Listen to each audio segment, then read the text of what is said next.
अधिनियम 2013च्या कलम 395च्या पोट कलम 1 मधील खंड ब अन्वये महाराष्ट्र राज्य यंत्रमाग महामंडळ मर्यादित नवी मुंबई यांचा सन 2021-22 या वर्षाचा 50वा वार्षिक अहवाल सभागृहासमोर ठेवतो। सदरून अहवाल विधानसभेच्या पटलावर ठेवण्यास झालेल्या विलंबाची कारणे सोबत जोडली आहेत। अहवाल सभागृहासमोर ठेवण्यात साहेबांनी मांडला, विरोधी पक्ष नेत्यांनी मांडला आणि आता जयंत पाटील साहेबांनी पण अनेक वेगवेगळ्या प्रश्नांना स्पर्श केला।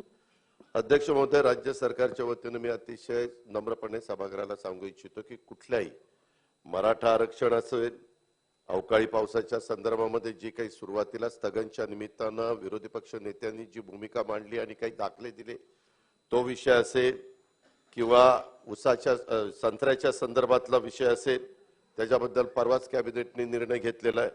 कांदा उत्पादकाच्या बद्दल निर्यातीच्या बद्दलचा एक महत्त्वाचा प्रश्न सभागृहाच्या दोन्ही बाजूच्या सन्माननीय सदस्यांच्या त्या भावना तीव्र आहेत। कारण आता पण उज्ज्वल साहेब माझ्याशी बोलत असताना त्यांनी नाशिकच्या संदर्भातली काही गोष्टी मला सांगितल्या।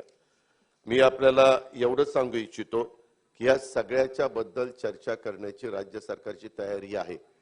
शिवाय अध्यक्ष महोदय, जो उसाच्या बद्दल आणि इथेनॉलच्या बद्दलचा मुद्दा उपस्थित केला त्याच्यामध्ये केंद्र सरकारने सी हेवी मोलॅसेस पासून आणि बी हेवी मोलॅसेस पासून इथेनॉल तयार करायला मान्यता दिलेली आहे, परवानगी जशी तशी चालू ठेवलेली आहे। पण सिरप आणि त्याच्या संदर्भात ज्यूस याबद्दलचा जो निर्णय झालेला होता, देशाचे पंतप्रधान नरेंद्र मोदी साहेबांनी पेट्रोलमध्ये 20% इथेनॉल मिक्स करायला तिथं प्रोत्साहन दिलं।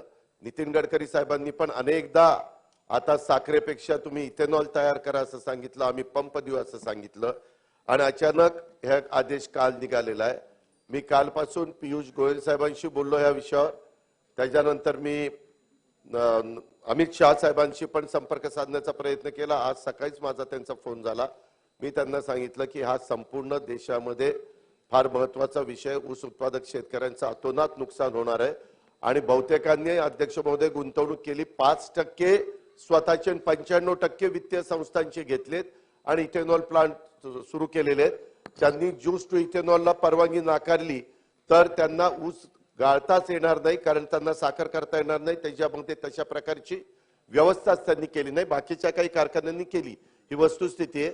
आज सकाळी मी देवेंद्रजी फडणवीस साहेब आणि सहकार मंत्री दिलीप वळसे पाटील साहेब आम्ही सगळ्यांनी त्याच्याबद्दल चर्चा केली। काल मुख्यमंत्र्यांच्या बरोबर पण चर्चा झाली। आम्ही ठरवलेलं आहे की दिल्लीला जावं लागलं तरी ह्या करता जायचं।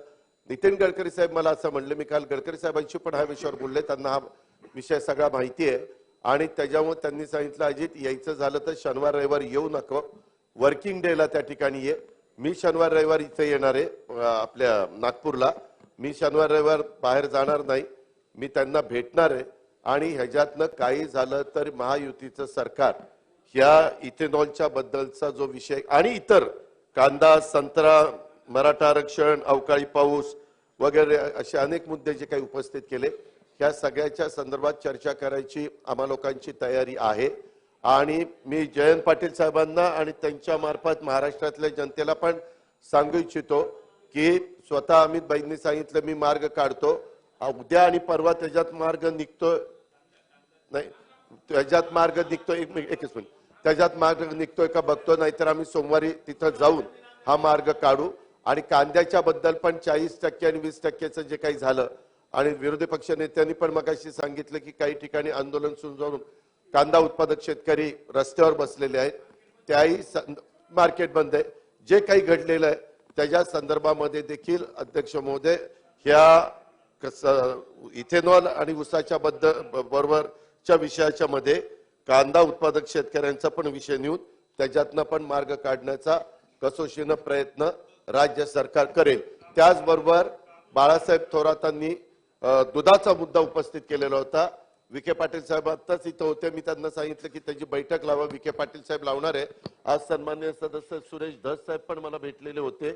मी त्यांना असं सांगितलं की आपण ही मीटिंग मुख्यमंत्र्यांच्या अध्यक्षतेखाली घेऊ, कारण कुठलाही निर्णय घेताना त्याच्यामध्ये खूप आर्थिक भाराचा पण प्रश्न येणार आहे, म्हणून मुख्यमंत्र्यांच्या अध्यक्षतेखाली जे दूध उत्पादक दुधाशी संबंधित असणारे त्या बाजूचे सन्माननीय सदस्य, ह्या बाजूचे सन्माननीय सदस्य आणि त्या विभागाचे मंत्री राधाकृष्ण विखे पाटील अशा प्रकारचं आज आता अशासकीय कामकाज दुपार नाही, परंतु बाळासाहेब थोरातांना मी सांगू इच्छितो सन्माननीय सदस्यांना की सोमवारी किंवा मंगळवारी त्याच्याबद्दलची बैठक ही लावण्याच्या संदर्भामध्ये मी निश्चितपणे मुख्यमंत्र्यांना विनंती करेन. मुख्यमंत्र्यांना कामाच्या व्यापामध्ये जर नाही वेळ मिळाला तर माझ्या स्तरावर आणि विखे पाटील साहेबांच्या स्तरावर दुधाच्या बद्दलची पण बैठक ठीक आहे. मंगळवारी लावायचं काम आम्ही करू आणि त्याच्यातनं कसा मार्ग काढायचा, कारण मागे अनेकदा हा प्रश्न उपस्थित झालेला आहे. त्यावेळेस वेळोवेळी राज्य सरकारने निर्णय घेतलेले आहे. अशा बहुतेक विषयाच्या संदर्भात अध्यक्ष ठीक आहे. मुख्यमंत्री महोदयांनी पण सांगितलं, कारण अधिवेशन कालपासून सुरू झालंय आणि काल बिलं नव्हती, परंतु बिलं आपण मांडली होती. तर प्रत्येक दिवशी 2-2 बिलं घ्यायचे असं कामकाज सल्लागार समितीमध्ये ठरलेलं होतं. माझं म्हणणं की माझी अतिशय छोटी बिलं आहेत, अतिशय छोटी बिलं आहेत वित्त विभागाची, तर ती घ्यायला आपण परवानगी द्यावी अशी माझी आपल्याला विनंती आहे. कारण त्याच्यानंतर पुन्हा अशासकीय कामकाज आणि 2 लक्षवेधीचे पण राहिलेले आहेत, ते पण बाबा आत्राम आणि संबंधित खात्याचे मंत्री आलेले आहेत. तर मला आपण परवानगी द्यावी. चला, लक्षवेधी क्रमांक 7, 8 आणि 9 हे आपण नंतर घेऊ थोड्या वेळाने. आणि हे 2 विधेयक सन 2023 चे विधानसभा विधेयक क्रमांक 48 महाराष्ट्र वस्तू व सेवा कर दुसरी सुधारणा विधेयक 2023. अध्यक्ष महोदय, सन 2023 चे विधानसभा विधेयक क्रमांक 48 ना 48 महाराष्ट्र वस्तू सेवा कर दुसरी सुधारणा विधेयक 2023 विचारात घेण्यात यावे असा मी आपल्या अनुमतीने प्रस्ताव मांडतो. अध्यक्ष महोदय, ह्याच्याबद्दल मला सभागृहाला एक गोष्ट सांगायची. आपल्याला सगळ्यांना माहिती आहे की पाठीमागच्या काळामध्ये वन नेशन वन टॅक्स अशा प्रकारची भूमिका घेण्यात आली आणि जीएसटी लावण्यात आला. त्याच्यामध्ये काही त्याच्या 50% रक्कम केंद्राला जाते, 50% त्या राज्यांना जाते आणि त्याच्यामध्ये एसजीएसटी असतो, सीजीएसटी असतो. ह्याच्यामध्ये जीएसटी काउन्सिल म्हणून अर्थमंत्री केंद्रीय निर्मला सीतारामन यांच्या अध्यक्षतेखाली ती कमिटी असते आणि त्याच्यामध्ये काही बदल करायचं झालं तर जीएसटी काउन्सिल काही बदल करते. आता याच्यामध्ये वस्तू आणि सेवा कर कायद्यामध्ये ऑनलाईन गेमिंग, अश्वशर्यती आणि इतर अनुषंगिक विषयाच्या करपात्रतेच्या संबंधात स्पष्टता आणण्याच्या करता अध्यक्ष महोदय सुधारणा करण्याचा निर्णय हा वस्तू सेवा कर परिषदेने म्हणजे जीएसटी काउन्सिलने घेतला आणि तो घेतल्यानंतर केंद्र सरकारने 18 ऑगस्ट 2023 ला ताबडतोब ह्याबद्दलचा कायदा 2017 मधील कलम 2, कलम 24 आणि अनुसूचित 3 मध्ये सुधारणा केलेली आहेत. आणि या पार्श्वभूमीवर मग सगळ्या राज्यांनी सुधारणा करायच्या असतात. आपल्याला त्याच्या वेळेस अधिवेशन नव्हतं म्हणून अध्यक्ष महोदय आपण 26 सप्टेंबर 2023 रोजी याबद्दल अध्यादेश काढला. आता मी आलेलो आहे ते अध्यादेशाचं रूपांतर बिलात करण्याच्या करता मी आपल्या समोर आलेलो आहे.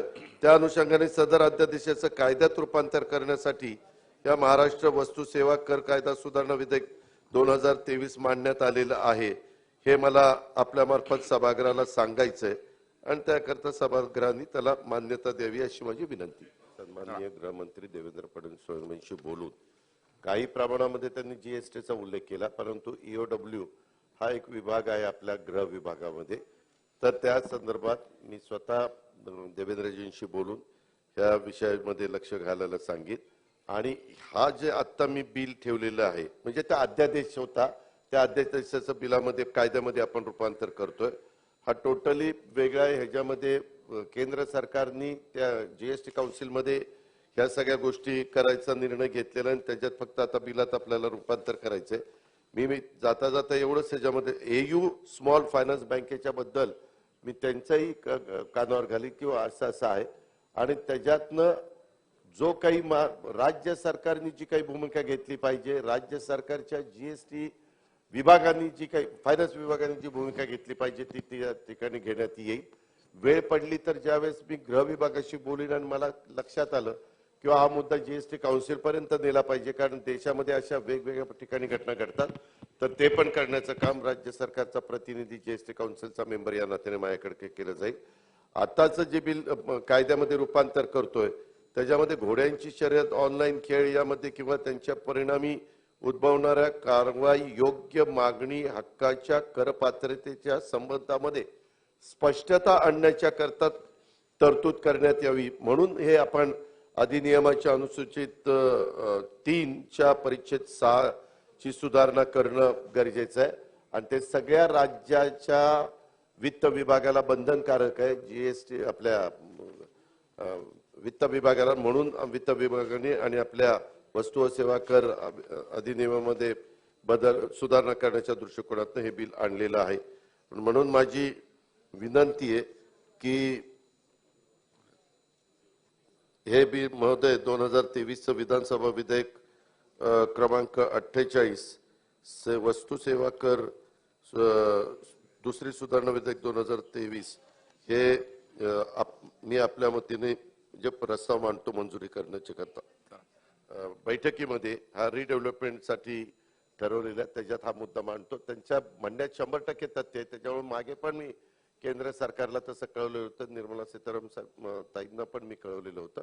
पुन्हा मी आता ह्या पद्धतीनं प्रयत्न करेन. चला प्रश्न असा आहे की 2023 चे विधानसभा विधेयक क्रमांक 48 महाराष्ट्र वस्तू व सेवा कर दुसरी सुधारणा विधेयक 2023 विचारात घ्यावे काय? अनुकूल असतील त्यांनी होय म्हणावे, प्रतिकूल असतील त्यांनी नाही म्हणावे. होयचे बहुमत आहे, होयचे बहुमत आहे. विधेयक विचारात घेण्यात येत आहे. आता विधेयक खंडशः विचारात घेण्यात येईल. खंड 2 ते खंड 6 खंड 1 संपूर्ण शीर्षक आणि हेतुवाक्य हे विधेयकाचे भाग समजण्यात यावेत. अनुकूल असतील त्यांनी होय म्हणावे, प्रतिकूल असतील त्यांनी नाही म्हणावे. होयचे बहुमत. अधिनियमाच्या कलम 69 अन्वये चीट सहनिबंधक राज्य कर विभाग यांनी पारित केलेल्या लवाद निर्णयाविरुद्ध कलम 70 अन्वये 2 महिन्यांच्या मुदतीत राज्य शासनाकडे म्हणजेच वित्त मंत्र्यांच्याकडे अपील करण्याची तरतूद होती. अध्यक्ष महोदय, एकंदरीतच फार मुख्य वित्त मंत्र्यांच्याकडेच ते अपील केलं पाहिजे अशातला काही भाग नाही.